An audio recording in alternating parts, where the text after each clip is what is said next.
Breaking news చూస్తున్నాం. పూటకో మాట గడియకో గండం అన్నట్టుగా మారింది ఇజ్రాయెల్ ఇరాన్ పరిస్థితి. అసలు డొనాల్డ్ ట్రంప్ వ్యాఖ్యలతో ఎప్పుడు ఏం జరుగుతుందో నాకు అర్థం కాని పరిస్థితిలో ఇజ్రాయెల్ ఉంది. అయితే ఇరాన్కి పెద్దగా 30 లేదు, 2 వారాల పాటుగా సైలెంట్గా ఉంటారని చెప్పుకొచ్చారు. 2 వారాల పాటుగా అయితే కొంత ఉపశమనం కలిగినప్పటికీ ఆ తర్వాత పూటకో మాట మాట్లాడుతున్న డొనాల్డ్ ట్రంప్ యొక్క వ్యాఖ్యలు ఇజ్రాయెల్నే చాలా పెద్ద ప్రమాదాలు నెట్టివేస్తున్నాయి.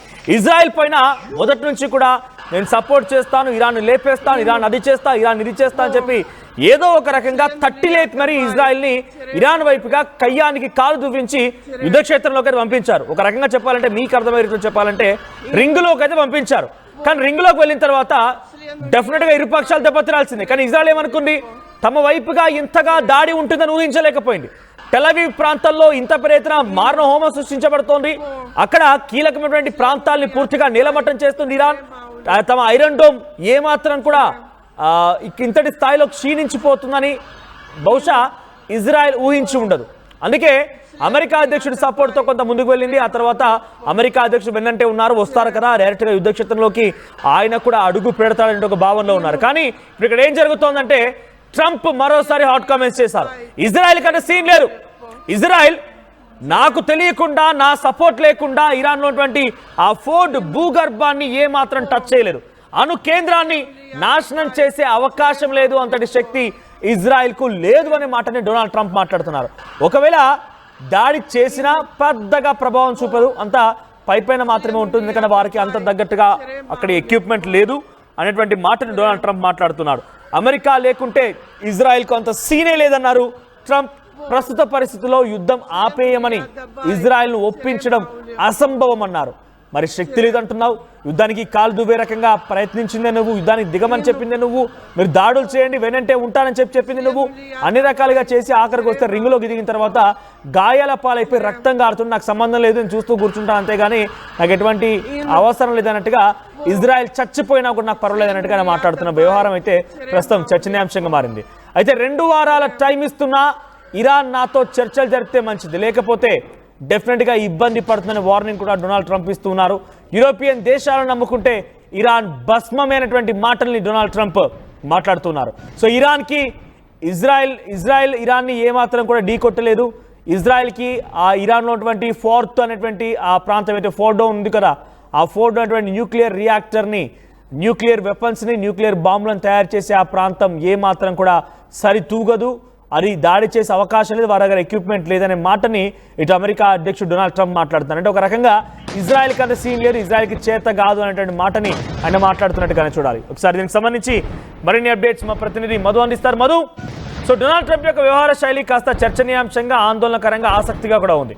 ఆయన మొన్నటి వరకు ఇజ్రాయెల్ చాలా భీకరంగా దాడులు చేస్తోంది, వాళ్ళ పని వాళ్ళు చేస్తారు, అసలు ఇజ్రాయెల్ని ఆపే తరం ఎవరికీ కాదు, ఇజ్రాయెల్ ఐడియాలజికల్గా పోతోంది, వాళ్ళిద్దరి మధ్య పర్సనల్ యుద్ధాన్ని చేసుకుంటుందని చెప్పిన డొనాల్డ్ ట్రంప్ ఇప్పుడు ఏకంగా మా సపోర్ట్ లేకపోతే ఏం చేయదు, ఎట్టి పరిస్థితుల్లో ఫోర్డో అనేటువంటి ఆ న్యూక్లియర్ ప్రాంతాన్ని టచ్ కూడా చేయలేదు, అంత సీన్ లేదని మాట్లాడుతున్నారు. ఇది ఒక రకంగా ఇరాన్ కంటే కూడా ఇజ్రాయెల్కే బిగ్ షాక్ ఇచ్చినట్టయింది. ఎలా చూడాలి డొనాల్డ్ ట్రంప్ వ్యాఖ్యల్ని?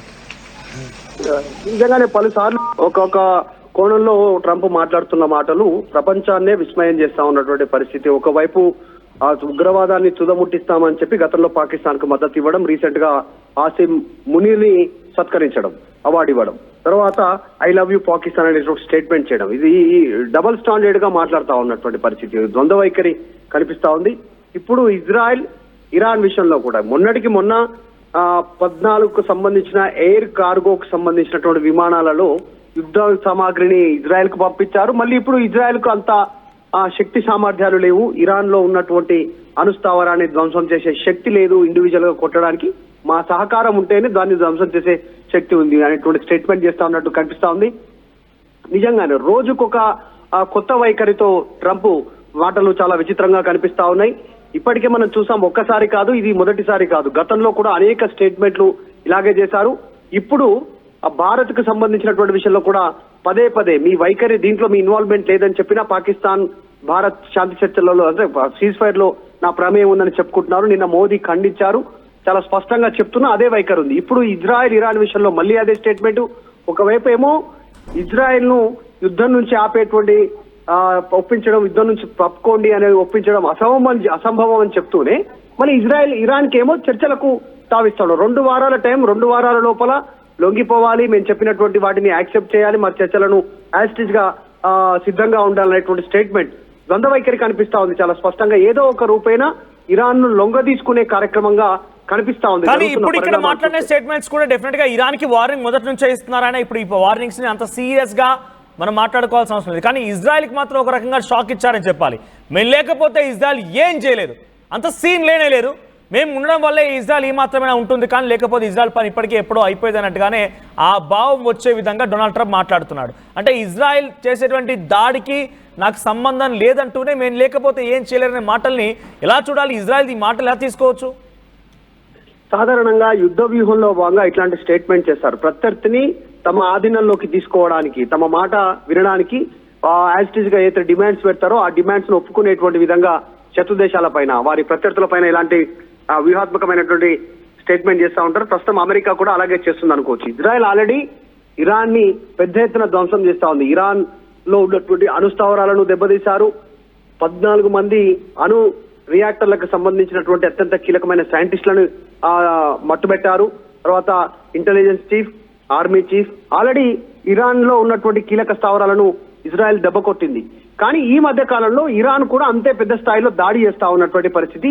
ఈ నేపథ్యంలో ట్రంప్ ఈ వ్యాఖ్యలు చేశారు. యుద్ధ వ్యూహంలో భాగంగా ఈ స్టేట్మెంట్ చేసి ఉండొచ్చు. నిజంగానే ఇజ్రాయెల్ కి ఆయుధంగా పరంగా సహకారం చేస్తా ఉంది అమెరికా. కానీ ఈ రోజు ఇజ్రాయెల్ ని కూడా తక్కువ చేసి మాట్లాడడం వెనకాల యుద్ధ వ్యూహమే ఉండొచ్చు అనేటువంటి చర్చ కొనసాగుతోంది. చూడాలి మరి ఏం చేస్తుందో ఇజ్రాయెల్. మరి 2 వారాల్లో ఒప్పుకుంటుందా ఇరాన్ అమెరికా చేస్తున్నటువంటి డిమాండ్స్ ని? 2 వారాల లోపల శాంతి చర్చలకు, అమెరికాతో జరుపుతున్నటువంటి చర్చలకు సిద్ధంగా ఉంటుందా ఇరాన్ అనేటువంటి చూడాలి. మొన్నటి వరకు ట్రంప్ చేసిన వ్యాఖ్యని ఇరాన్ కి సంబంధించిన అధ్యక్షుడు ఖమేనీ ఖండించారు. లొంగిపోవాలి అనేటువంటి స్టేట్మెంట్ కి ఆయన చాలా స్పష్టంగా చెప్పాడు. ఇరాన్ ప్రజలు, ఇరాన్ ప్రభుత్వం ఎవరికి తలొగ్గదు అనేటువంటి స్టేట్మెంట్ చేశారు. మరి ఇప్పుడు 2 వారాల డెడ్ లైన్, దీన్ని ఇరాన్ ఎట్లా చూస్తుందో చూడాలి. రైట్ మరు. సో డొనాల్డ్ ట్రంప్ యొక్క వ్యవహార శైలి సర్వత్రా ఆసక్తి, ఆందోళన కలిగిస్తోంది. ఆయన ఒక్కోసారి ఒక్కో మాట మాట్లాడుతూ డబుల్ టంగ్ గా పేరొందారని ఇప్పటికే అందరూ మాట్లాడుకుంటారు. ప్రపంచ దేశాలు మొత్తం కూడా డొనాల్డ్ ట్రంప్ ని అవసరం ఉన్నట్టుగా ఏది పడితే అది మాట్లాడే వ్యక్తిగా అభివర్ణిస్తూ ఉన్నాయి.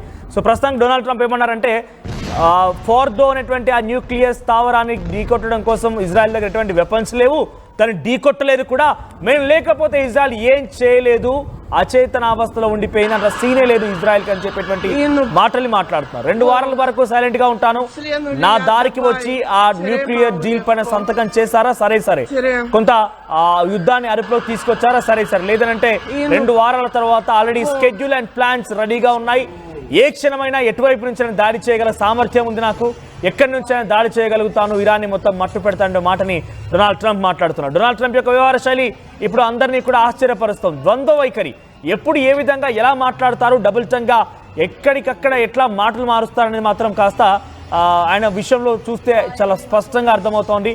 ఇజ్రాయెల్కి మొత్తం నేనే ఉంటాను, ఇజ్రాయెల్ పైన ఎవరైనా చేయి వేసుకున్నా, ఇజ్రాయెల్ పైన సివిలియన్స్ పైన దాడి చేసినా, అటు అలీ ఖమేనీ ఎక్కడున్నారో తెలుసు, ఏ గుహలో దాక్కున్నారో తెలుసు, కానీ ఇప్పుడు సేఫ్ గానే ఉన్నారు. భవిష్యత్తు రోజుల్లో డెఫినెట్ గా ఆయన అంతకంతకి సమాధానం చెప్పాల్సి వస్తున్నటువంటి మాటని డొనాల్డ్ ట్రంప్ ఒకవైపు అటు ఇజ్రాయెల్ వైపు నుంచి ఇరాన్ వైపుగా హెచ్చరిస్తున్నట్టుగా మాట్లాడుతూనే మరోవైపుగా ఇజ్రాయెల్ ని అంత సీనే లేదు, ఇజ్రాయెల్ పెద్దగా ఏం చేయలేదు, ఇజ్రాయెల్ కి అంత సీనే లేదన్నట్టుగా మాట్లాడుతున్నారు. సో ఆయన ద్వంద్వ వైఖరి, ఇరాన్కి వ్యతిరేకంగా ఇజ్రాయెల్కి సపోర్ట్ చేస్తానని చెప్పడం, మరోవైపుగా ఇజ్రాయెల్తో ఏం కాదు, ఇజ్రాయెల్ లేకుండా ఏం చేయలేదనేటువంటి మాట మాట్లాడు, 2 కూడా ఆయనే మాట్లాడుతున్నారు. సో ప్రస్తుతానికి 2 వారాల సమయం అయితే ఉంది. 2 వారాల తర్వాత నేను ప్లాన్స్ అండ్ స్కెడ్యూల్తో రెడీగా ఉన్నాను, ఏ క్షణమైనా ఏ రకంగా అయినా కూడా ఎటువైపు నుంచి అయినా దాడి చేస్తాను అనేటువంటి మాటను డొనాల్డ్ ట్రంప్ మాట్లాడుకొచ్చారు. ఇక్కడ చూడండి, ఫార్దో అణుకేంద్రం ఇది. ఫార్దో అణుకేంద్రం ఇక్కడే ఎగ్జాక్ట్గా. సో ఇరాన్ ఉన్నటువంటి అరక్ ప్రాంతాన్ని ఇప్పటికే పూర్తిగా కుప్పకూల్చేశారు. సో ఈ ఫార్దో న్యూక్లియర్ సైట్ ని పేల్చడమే అమెరికా టార్గెట్ గా ఉంది. ఈ నేపథ్యంలోనే అమెరికా టార్గెట్ ఉంది ఫార్దో అని చెప్పడంలో ఆయన మరోసారి చెప్తూనే, ఇది పేల్చడం నా వల్లే అవుతోంది, ఎవరి వల్ల కాదు, నేను ఇజ్రాయెల్కి సపోర్ట్ చేయకపోతే ఇజ్రాయెల్తో ఏ పని కాదు, ఇజ్రాయెల్తో అంత సీనే లేదన్నట్టుగా డొనాల్డ్ ట్రంప్ న్యూ జెర్సీ వేదికగా ఈ మాటలు మాట్లాడుకొచ్చారు. మీరు ఎవరైతే ఇప్పుడు కామెంట్స్ పెట్టి ఫేక్ అంటున్నారో ఒకసారి మీరు క్రాస్ చెక్ చేసుకోండి. ఒకరిని నిర్దేశించే ముందు ఒకరి చెప్పేటువంటి మాటల్ని మీరు కన్ఫర్మ్ చేసుకోండి. మీకు ఏది తెలియకుండా గుడ్డిగా ఏదో ప్రతి వారు చెప్పిందంతా ఫేక్ అనుకుంటే కనుక మీరు పొరపాటు పడ్డట్టే. అందరికంటే వేగంగా ఖచ్చితంగా ఇరాన్ ఇజ్రాయెల్కి సంబంధించిన యుద్ధం నేపథ్యంలో ఎప్పటికప్పుడు ఒకటికి 2 సార్లు ధృవీకరించుకున్న తర్వాత మీకు ఈ వార్తలు ప్రచారం చేయడం జరుగుతోంది. సో డెఫినెట్గా ఇవన్నీ కూడా అథెంటిక్ ఇన్ఫర్మేషన్స్ మాత్రం మీకు పాస్ చేస్తోంది ఆర్టీవీ. సో ఇప్పుడు ప్రస్తుతానికైతే డొనాల్డ్ ట్రంప్ యొక్క వ్యవహార శైలి అటు ఇజ్రాయెల్ని కూడా షాక్కు గురి చేసింది. మరి ఈ మాటల పైన ఏ రకంగా ఇజ్రాయెల్ రియాక్ట్, డెఫినెట్గా ఇజ్రాయెల్ పెద్దగా రియాక్ట్ ఏం అవ్వకపోవచ్చు. ఒక రకంగా యుద్ధ ప్రాతిపాదికన యుద్ధం నేపథ్యంలో ఇది ఒక రకమైన ఎత్తుగడక కూడా భావించాలి. ఇజ్రాయెల్కి మేము సపోర్ట్ చేస్తలేమని చెప్పడంలో ఆయన సఫలీకృతం అయిపోయి నిజంగానే అమెరికా అధ్యక్షుడు ఇజ్రాయెల్ వ్యతిరేకంగా కూడా మాట్లాడుతున్నాడు కదా, సో ఇజ్రాయెల్ కూడా వ్యతిరేకంగా మారాడేమో అనేటువంటి ఒక భావనలో అటు శత్రు దేశాలు కానివ్వండి, ఆయన గురించి వ్యతిరేకంగా మాట్లాడే దేశాలు కూడా ఆలోచించాలనేటువంటి ఒక భావనలో బహుశా ఆయన రకంగా కూడా మాట్లాడవచ్చు. యుద్ధంలోని ఒక ఎత్తుగడగా మనం కూడా దీనికి పరిగణలోకి తీసుకోవచ్చు. సో ప్రస్తుతానికైతే ఇరాన్ చేసేటువంటి దాడిలో ఇజ్రాయెల్ చాలా భీకరంగా నష్టపోతోంది. ఇజ్రాయెల్ కూడా చాలా తీవ్రంగా చాలా నగరాలన్నీ కూడా పూర్తిగా దగ్ధమవుతున్నాయి, కుప్పకూలిపోతున్నాయి.